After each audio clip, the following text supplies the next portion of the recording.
자, 오늘 제가 말씀드릴 내용은 실제로 저희가 생기부 컨설팅을 할 때 너무 많은 학생들이 물어보는 내용이라서 영상 컨텐츠로 만들었습니다. 이 진로가 없어서 걱정인 학생들, 학부모님들 굉장히 많으실 겁니다. 너 뭐 하고 싶냐? 한만 물어봐도 하고 싶은 게 없다라는 그런 자녀들 때문에 굉장히 답답하시기도 할 거고, 통계 자료를 찾아보면 고1의 한 60% 정도의 학생은 진로를 명확하게 정하지 못했다라고 합니다. 당장은 진로가 없을 수도 있습니다. 그렇지만 이 진로가 입시에 굉장히 중요한 평가 요소로 작용을 하고, 진로가 명확해야 선택의 기로에서 명확한 선택과 좋은 풍부한 활동을 할 수가 있습니다. 자, 오늘 영상에서 지금 진로가 없을 때 어떻게 해야 되는지 정말 현실적이고 확실한 전략을 알려드리도록 하겠습니다. 제가 오늘 드리는 말씀 듣고 그냥 그대로만 따라 하셔도 진로 때문에 입시에서 불이익을 받는 그런 일은 없을 겁니다. 제가 크게 두 가지로 나눠서 설명을 드릴 텐데, 첫 번째는 관심사가 전혀 없거나 또는 너무 다양해서 내가 어떤 진로로 가야 될지 명확하게 정하지 못했을 때, 두 번째는 내가 대략적으로 희망하는 분야는 있지만 정확하게 어떤 직업 하나 딱, 어떤 학과 하나 딱 이렇게 정하지 못했을 때, 두 가지로 나눠볼 수 있을 겁니다. 각 상황별로 교과, 비교과, 독서 동아리는 어떻게 활동해야 되는지까지 구체적인 예시로 알려드리도록 하겠습니다. 자, 첫 번째 상황입니다. 자, 이런 학생들은 일단 자유전공 학부 또는 무전공을 노리십시오. 그게 정답입니다. 이 자유전공이라는 건 학과를 정하지 않고 대학 입학 이후에 탐색을 통해서 학과를 선택하는 그런 제도입니다. 최근에 이런 무전공이나 자유전공이 확대되고 있는 추세인데, 이 정책적으로 25% 정도는 자유전공으로 선택하라 라고 지침이 나와 있는 상황이에요. 그래서 과거에 자유전공 학부를 없애버렸던 연세대학교나 성균관대학교에서도 이 자유전공 학부를 다시 부활시키는 그런 추세고, 앞으로 신입생 중에 4분의 1 정도는 자유전공 학부로 입학하게 될 가능성이 큽니다. 그래서 지금 당장 진로가 명확하지 않다면 자유전공을 준비하는 거 굉장히 좋은 대안이 될 겁니다. 자, 그러면 이 자유전공 학부 어떻게 준비하면 됩니까? 그냥 이것저것 다 찔러보면 되는 겁니까? 그게 아닙니다. 이 자유전공을 대비할 때 기억해야 하는 하나의 키워드는 바로 융합이라는 키워드입니다. 이 자유전공 학부가 왜 늘어나고 있을까요? 이 4차 산업혁명 시대에 이 바뀐 사회 환경에서는 어떤 하나의 분야를 잘 하는 것보다 다양한 분야의 지식을 융합해서 사용할 수 있는 그런 인재가 필요한 시대입니다. 여러 방면에 관심을 갖는 것을 넘어서 그 여러 방면의 관심을 같이 합쳐서 생각할 수 있는 그런 능력들, 다양한 교과를 융합해서 생각할 수 있는 그런 능력들, 그런 능력을 보여준다면 자유전공 학부를 진학하는데 좋은 평가를 받으실 수가 있습니다. 융합 없이 이것저것 정말 찍먹만 한다, 그런 친구들은 자유전공 학부에 지원했을 때 좋은 평가를 받지 못할 겁니다. 자유전공을 준비를 한다면 교과는 어떤 식으로 준비를 해야 될까요? 흔히들 얘기하는 이 육각형 인재라고 하죠. 어느 분야에 빠지지 않고 전반적으로 다 완성도가 있는 그런 능력을 갖춘 학생을 얘기를 하는데, 어느 특정 과목에 치우치지 않고 전반적으로 좋은 성취도를 받는 건 기본이 될 거고요. 또 여기에 또 한 가지 더 해볼 수 있는 것은, 지금은 이제 고교 학점제로 전환이 돼서 우리 학생들이 원하는 과목들을 자유롭게 선택할 수 있는 상황입니다. 융합적 사고를 제가 어필해야 된다고 말씀을 드렸죠. 문과 학생이지만 이과 과목을, 이과 학생이지만 문과 과목을 선택해서 융합적으로 내가 공부를 할 수 있고 사고를 할 수 있다라는 것들을 강조하는 것도 좋은 방법입니다. 예를 들면 문과 학생인데 나는 AI에 관심이 있어서 인공지능 수학이라는 걸 수강을 했습니다. 또는 데이터 관련된 탐구 활동을 해보기 위해서 이 통계 관련된 이런 선택 과목을 선택해서 들었습니다. 이과 학생이지만 인문학이나 철학에 관심이 많아서 관련된 윤리 과목이나 사회문화 정치 과목들을 수강을 했습니다. 이런 식으로 다양한 분야를 선택해서 공부하는 모습을 보여준다면 자유전공 학부에 진학했을 때 좋은 평가를 받으실 수가 있을 거고요. 그리고 또 선택할 수 있는 과목들 중에서 뭔가 탐구 활동 또는 심화 활동을 할 수 있는 그런 과목들도 있을 겁니다. 그런 과목을 선택해서 공부를 해보는 것도 자유전공 학부에서 좋은 전략이 될 겁니다. 그러면 비교과는 어떻게 준비하느냐? 비교과도 핵심은 융합입니다. 어떤 활동을 하던 다양한 분야를 같이 통합해서 사고할 수 있는 그런 능력을 보여주는 거죠. 책을 읽더라도 하나의 책을 읽는 게 아니라 여러 책을 읽으면서 이 책과 이 책을 연결지어서 나는 어떻게 읽었고 거기서 어떤 거를 배웠다라는 것들을 보여주는 거죠. 끊임없이 연결하려는 시도를 보여준다면 이 독서 분야에서도 좋은 평가를 받으실 수가 있을 겁니다. 예를 들면 수학 시간에 통계를 배웠습니다. 통계가 실제 사회에서 어떻게 쓰이는지 궁금해서 빅데이터가 만드는 세상이라는 책을 읽었어요. 그거 읽다 보니까 이 데이터가 기업 경영이나 마케팅에도 많이 쓰이구나. 그래서 숫자로 경영하라 라는 책을 또 읽어봤더니 경제나 경영 분야에 흥미가 생겨서 경제 관련된 수업 또는 경제 관련된 동아리에 들어가서 이런 추가 활동을 진행을 했습니다. 이런 식으로 수학에서 시작했지만 경제나 경영적으로 확장되는 그런 모습들, 이런 융합적으로 활동할 수 있는 것들을 이 독서를 통해서도 보여줄 수가 있는 거죠. 이 동아리 활동도 마찬가지입니다. 통합적으로 활동할 수 있는 동아리를 선택하시면 좋습니다.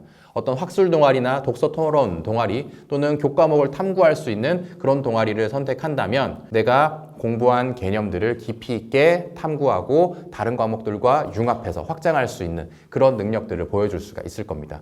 예를 들어서 시사토론 동아리에 들어가서 IT 기술과 이 철학을 융합해서 인공지능이 사회에 미치는 이런 윤리적인 문제들에 대해서 탐구를 해보실 수가 있을 거고요. 또는 문학 동아리에 들어가서 AI를 활용해가지고 문학 작품을 한번 만들어서 그 작품을 전시하는 그런 활동을 해보자 라고 해서 문학 동아리지만 이 AI 기술과 융합해서 뭔가 활동을 해볼 수가 있는 거죠. 거기서 또 한 발 더 나간다면 이렇게 AI를 통해서 어떤 창작물을 만들었을 때 그게 문제가 됐을 때 누가 책임을 져야 될 것이고 거기에 대한 성과는 또 누가 가져야 될 것인지 이런 것들에 대해서 또 탐구를 해볼 수가 있겠죠. 수학 시간에 우리가 프랙탈, 황금비를 배웠어요. 수학 동아리에 들어가서 이게 실제 예술 작품이나 건축물에는 어떻게 반영되는지 조사하고 미술과 수학의 관계에 대해서 보고서를 작성해 볼 수도 있을 겁니다. 또 여기서 또 그치는 게 아니라 이렇게 우리가 아름답다고 느끼는 게 이런 것들을 계속 보니까 아름답다고 느끼는 건지 본능적으로 느끼는 건지 생물학이나 또는 진화학과 관련해서 또 찾아보고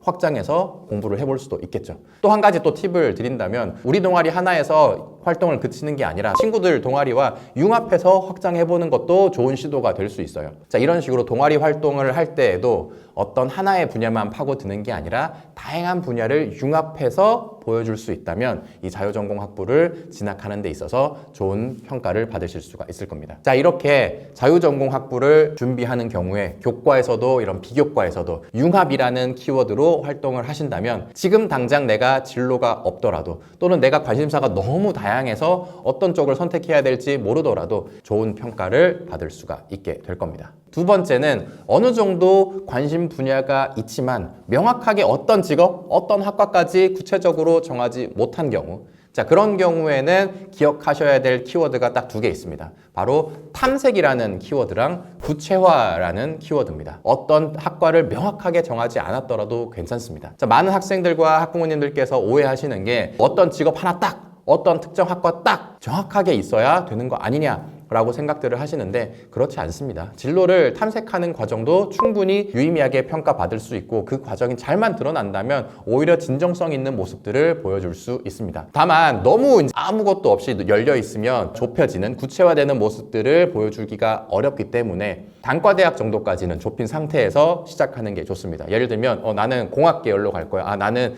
자연대로 갈 거야. 적어도 그 정도까지는 어느 정도 좁혀야 점점 구체화되는 모습들을 보여주기 좋을 겁니다. 그러면 이렇게 대략적으로 내가 진로를 정한 상태에서는 어떻게 활동을 해야 되느냐? 이때도 다양한 활동을 그냥 마구잡이로 하는 게 아니라 모든 각 활동이 진로를 찾기 위함이다라는 것들이 드러나야 됩니다. 그리고 그 활동을 통해서 조금씩 진로가 구체화되고 있는 모습이 보여줘야 됩니다. 자, 학교에서 진로 활동들 굉장히 다양하게 할 거예요. 선생님이랑 상담을 할 수가 있고요. 특강을 하는 경우들도 있을 거고 독서를 통해서 진로 활동을 하는 경우들도 있을 겁니다. 자, 그런 활동들 진로가 명확하지 않은 상태에서는 이것저것 그냥 다 해볼 수도 있죠. 자, 그런데 그 각 활동을 그냥 난 진로가 없어서 이거 그냥 탐색해봤고요. 저거 탐색해봤고요. 에서 끝나버리면 안 되고 그 활동을 연쇄적으로 하면서 내가 관심이 생겨서 이걸 조금 더 찾아봤습니다. 예를 들어서 학교에서 강사를 초빙해서 특강을 들었더니 그 해당 직업에 대해서 관심이 생겼어요.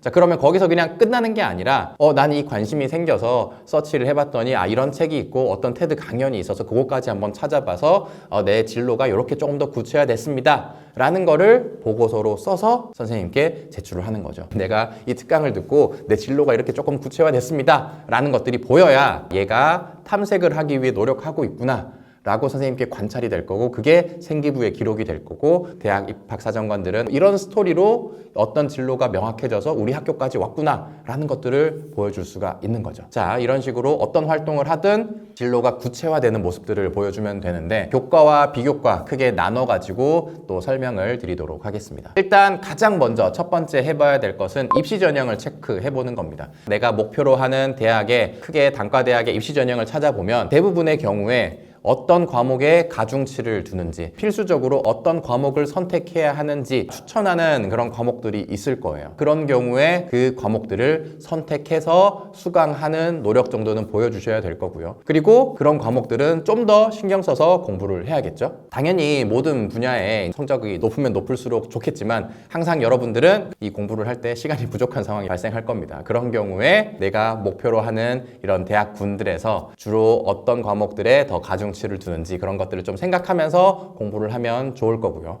그리고 그런 과목들의 세특 활동은 좀 더 집중해서 활동을 하셔야 될 거고 활동을 할 때에도 내가 이 과목에서 이런 탐구 활동을 하다 보니까 이쪽 분야에서 어떤 관심사가 더 생겼습니다 라는 식으로 관심사가 조금 더 구체화되는 모습들을 보여줄 수 있다면 좋은 평가를 받으실 수가 있을 겁니다. 자, 비교과도 마찬가지입니다. 그냥 다양한 활동을 할 수도 있어요. 다양한 활동을 하지만 아무거나 그냥 마구잡이로 하는 게 아니라 이 활동을 통해서 내 진로를 구체화하고 있는 중입니다 라는 것들을 보여주면 됩니다. 독서를 한다고 하면 내가 지금 관심 있는 이 분야의 책을 여러 권 일단 읽어보시고 내가 관심 있는 분야의 동아리에 일단 들어가십시오. 이게 내 진로를 이런 식으로 구체화 시켜줬습니다. 내가 이 활동을 하기 전에는, 이 책을 읽기 전에는 내 진로가 아직 그렇게까지 명확하진 않았지만 이 활동을 통해서 조금 더 좁혀지고 명확해졌습니다 라는 것들이 보여주면 되는 겁니다.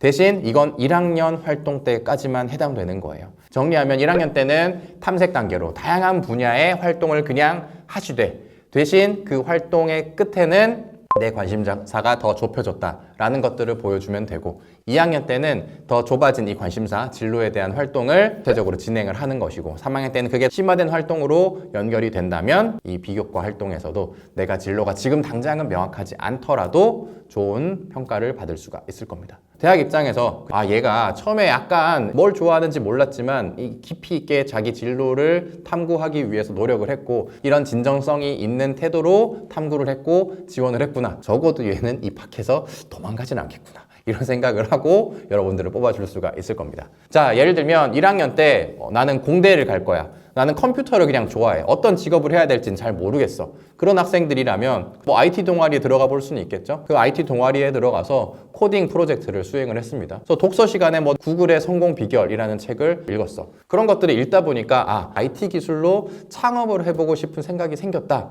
라는 쪽으로 조금 더 탐색하고 구체화되는 모습을 보여줄 수가 있겠죠. 자, 그래서 2학년이 들어가서 나는 이 기술 기반 창업에 관심이 생겨서 경제 경영 동아리 들어가서 이 기업에 대해서 공부를 하고 모의 창업하는 그런 프로젝트를 참여를 했다. 이런 식으로 내 진로가 점점 구체화되는 모습들을 보여줄 수가 있을 겁니다. 진로 당장 없어도 괜찮습니다. 그렇지만 계속 없으면 안 되겠죠. 여러분들의 진로에 대한 고민을 잘 보여줄 수 있도록 제가 오늘 말씀드린 내용들, 진로가 전혀 없다, 정할 수가 없다, 그런 경우에는 자유전공학부를 선택해서 거기에 맞는 전략을 수립해서 3년 동안 하시면 되는 거고요. 대략적인 관심사가 있다, 그런 경우에는 내가 진로를 좁혀나간다라는 모습들만 잘 보여주신다면 이 진로 역량 충분히 잘 보여줄 수가 있을 겁니다. 자, 그런데 설명을 들었는데도 우리 혼자서 이런 활동 설계하기 좀 어려울 것 같고 전략 수립하기 좀 어려울 것 같다라는 분들을 위해서 저희가 고1 학생들을 위한 생기부 준비 컨설팅을 마련을 했습니다. 고등학교 3학년 활동을 하는 데 있어서 고1 초반에 활동을 잘 설계하고 전략을 수립한다면 좋은 활동을 하실 수가 있을 겁니다. 자, 그러면 여러분들은 이 진로에 대해서 어떤 고민이 있으신지, 앞으로 어떤 활동을 어떻게 할 것인지, 그리고 내가 자유전공학부로 갈 거라면 나는 어떤 융합적 프로젝트를 한번 해보면 좋을지, 그런 의견들에 대해서도 댓글로 남겨주시면 감사하겠습니다. 고등학교 입시를 준비하시는 데 있어서 또 어려운 부분들이 있으면 댓글로 남겨주시고 관련해서 또 다른 영상으로 찾아뵙도록 하겠습니다. 감사합니다.